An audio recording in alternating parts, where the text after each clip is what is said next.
Activate Your Introvert, the weekly show to help leaders build performance by understanding introversion.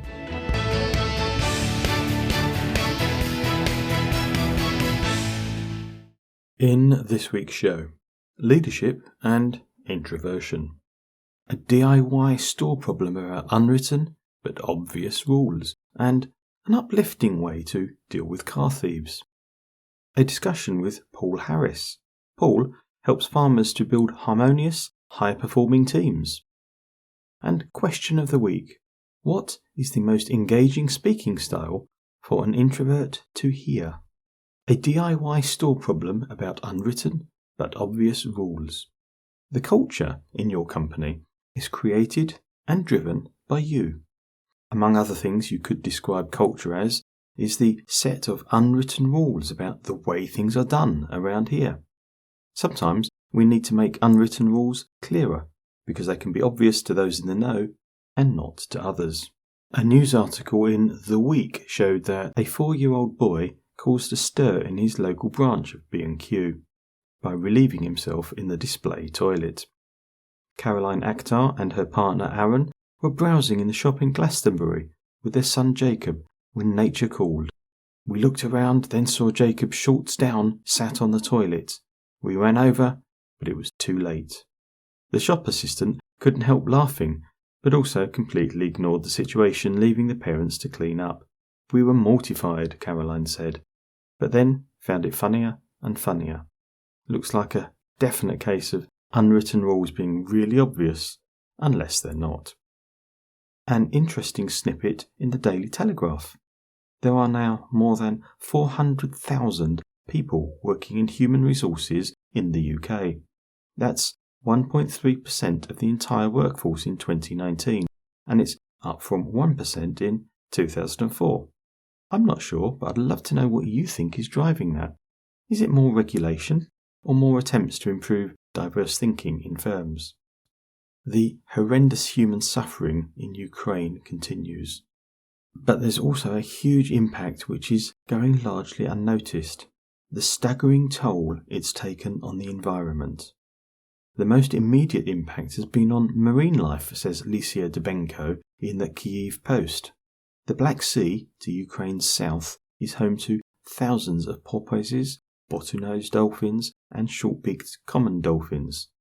Conservationists recently sounded the alarm over thousands of dead dolphins washing up on the beaches in Ukraine, Romania, Bulgaria and Turkey. Many have been burned by explosives as the sea is littered with mines, and others are thought to have starved. As with so many areas in life, all much less traumatic than the terrible things in the Ukraine, but there's often an unnoticed impact as well as the more obvious. And finally, an uplifting story that will appeal to everybody. A car thief in Australia was left high and dry when the vehicle's owner chased her and lifted the fleeing car up with a forklift truck. Returning to his home in Brisbane, Brendan Mills saw a woman trying to make off with his VW Polo and responded by jumping into his nearby forklift and raising the car 2 meters into the air, with the thief inside.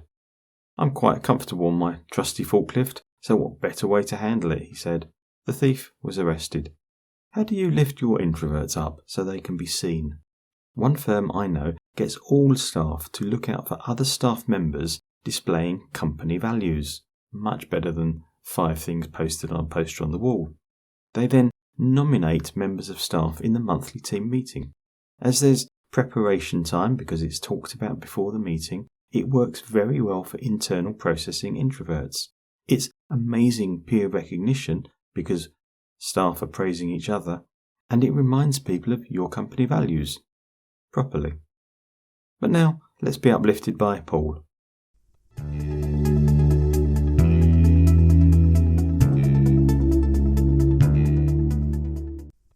Hi Paul, how are you doing? I'm good, thanks, John. Good to see you. Paul, we're going to chat about leadership and about introversion, extroversion, and I'm quite interested in if the agriculture sector is different in that sense, or whether it's just the same but with slightly different problems. But before we go into that, I'd like to know a little bit about you. Are you an introvert? or an extrovert? And what difference has that made to you in your business? That's a great question, because I've always been puzzled by extroversion, introversion, because again, we met at PSA, which is about standing on stage and speaking, which I absolutely love. I love standing on stage speaking. That's almost my happy place. But then I used to find that after that, I didn't want to talk to anybody.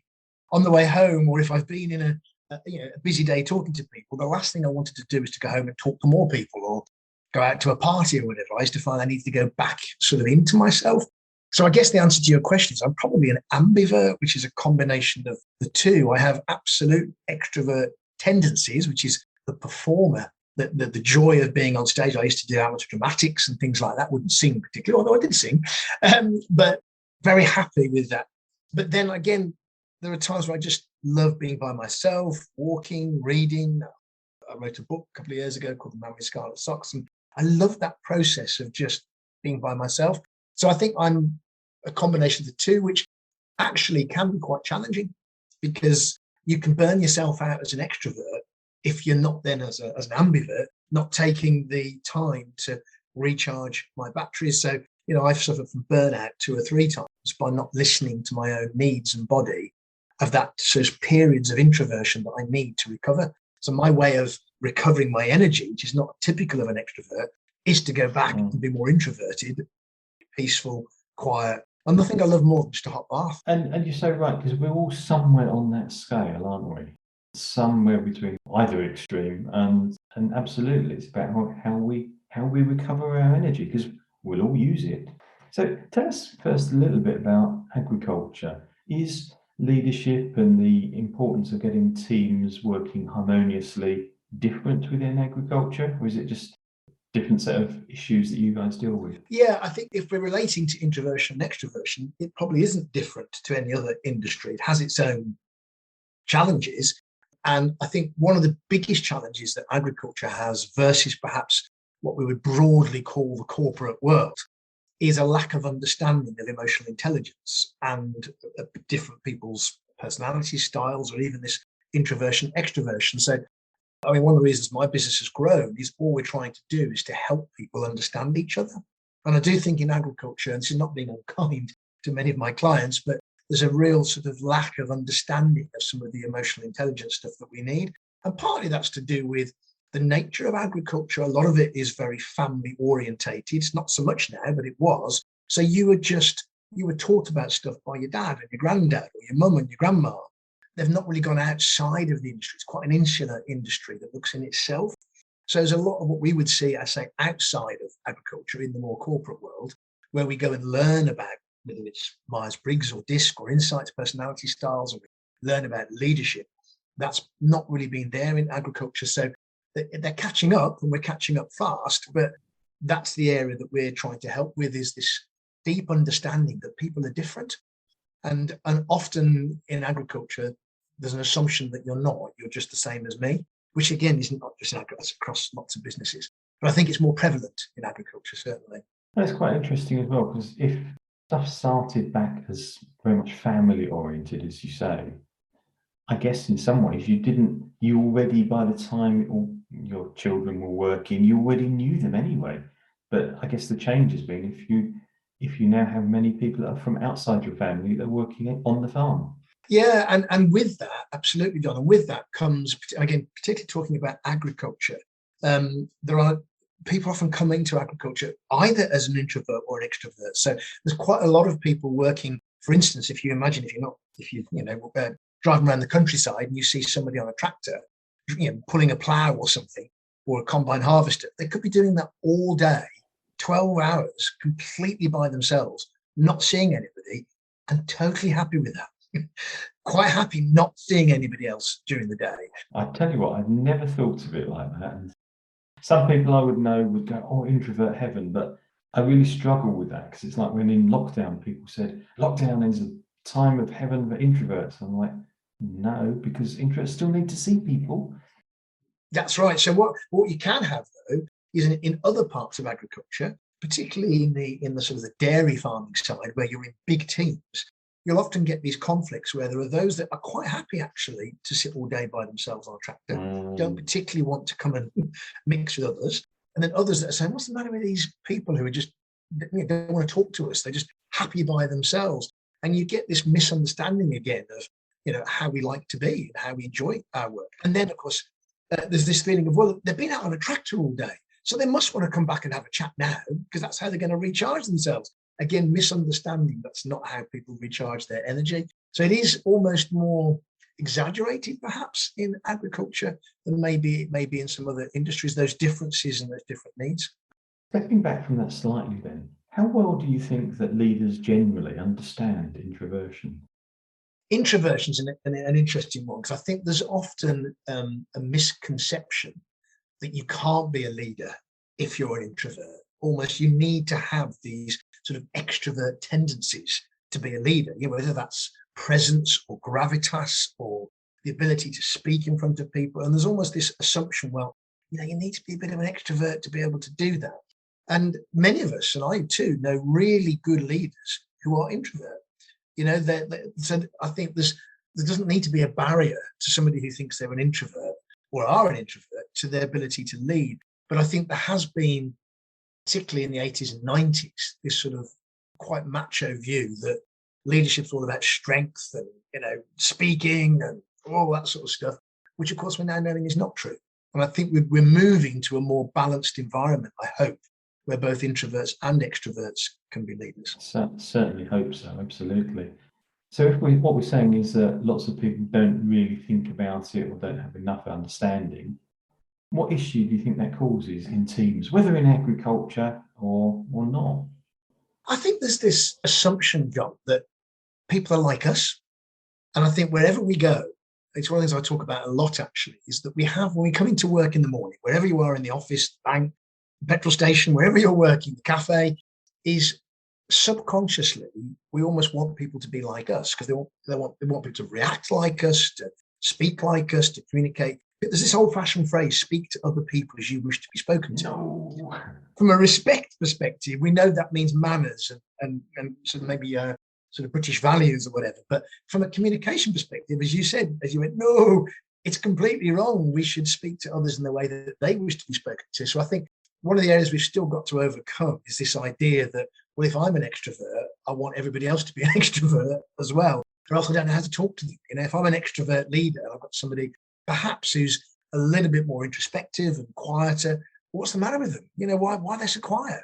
And we're not, or vice versa. Somebody who's quieter, God, they're a bit loud, aren't they? And it's this understanding that we're different, and that's okay. And we need to go deeper into that understanding, particularly in leadership, because we make too many assumptions. It's this unconscious bias that we all carry around with us all the time. So perhaps thinking about dairy farm, where you said there's big teams of people, what's the impact of that bias or that lack of understanding? What difference it make? Well, I mean, in blunt terms, John, it's staff turnover. So one of the challenges that we have when leaders don't understand their team need to be managed differently, partly through the introversion, extroversion, partly just through the different personality styles. But if they don't recognize that people need to be managed differently, by that I mean both communicated to, body language, personal space, all those sorts of things. If they don't recognize that, people eventually, and in my experience, particularly the introverts are what I call the silent leavers. They don't want to make a fuss. They don't want to create a big hullabaloo. So often just quietly hand their notice in and leave. And that's a real shame, because then you're losing a lot of the skills and talents that those people have got. So, and I think that's particularly prevalent in agriculture, where it is quite extrovert at leadership level. And we lose people who are introverted because they just feel swallowed up by how can I put it, almost I don't want to say loudness, but just the brashness of people who are not aware that they need to be a little bit more sensitive, potentially.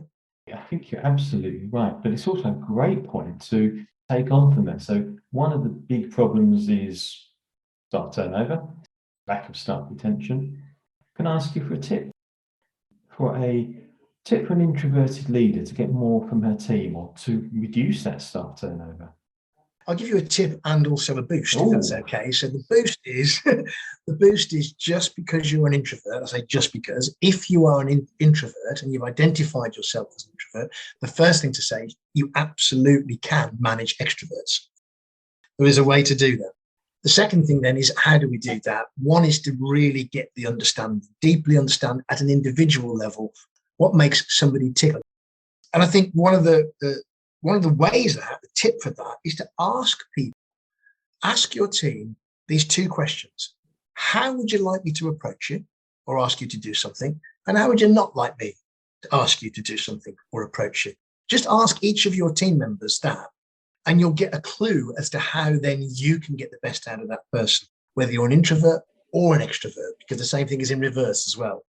I think you've answered my next question at the same time, because my final question is always a tip for a non-introvert or an extroverted leader.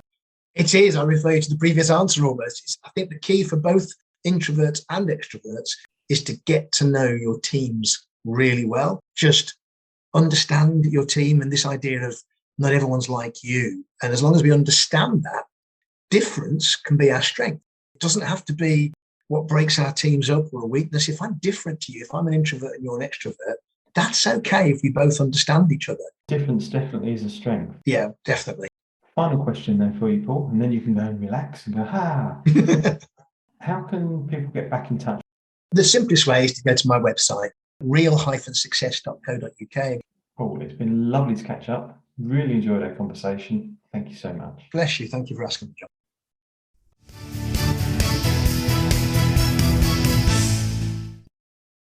My takeaways from the discussion were the macho view that leadership is about extroversion demonstrated by speaking up and having gravitas is wrong. Number 2, farming has the same leadership issues as many other sectors. Some may even be magnified.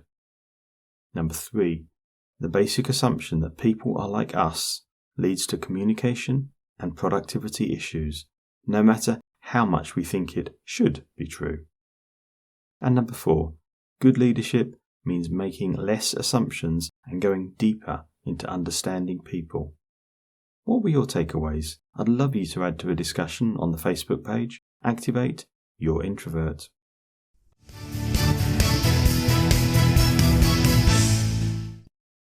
What would you like to know about introversion in business? This week's question is an audience question from a keynote presentation I recently gave on how some speakers and trainers turn off the introverts in the audience. The question is, what is the most engaging speaking style for an introvert to hear? And I think it's a great question, although I'll say immediately there is no one answer. Like extroverts and everybody else, we all have different styles that we prefer to hear.